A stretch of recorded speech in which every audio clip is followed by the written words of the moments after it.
Dumating ang aktres sa Taipei at buong pagmamalaki siyang ipinakilala bilang kinatawan ng ABS-CBN.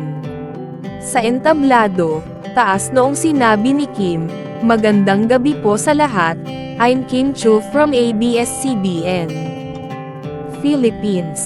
Halatang natahimik ang buong audience nang magsalita na ang aktres, at tila napatingin at natulala ang mga bisita sa kanyang kagandahan.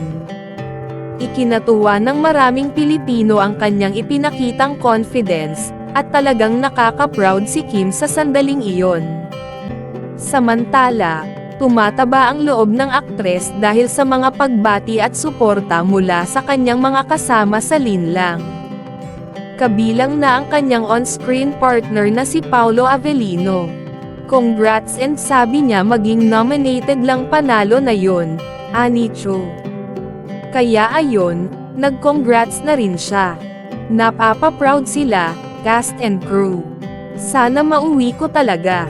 Sa isang social media post, ipinakita ng show producer na Dreamscape Entertainment ang mga larawan ni Chiu sa paliparan bago siya tumulak patungong abroad.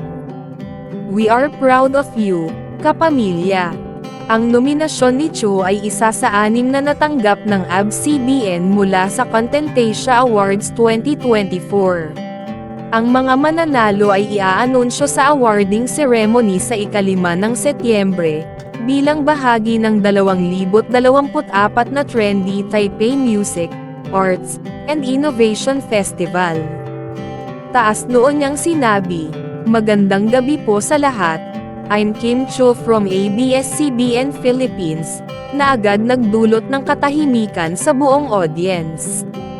Tila napatingin at natulala ang mga bisita sa kanyang ganda at aura, at halatang impressed ang mga dumalo sa kanyang confident na pagharap.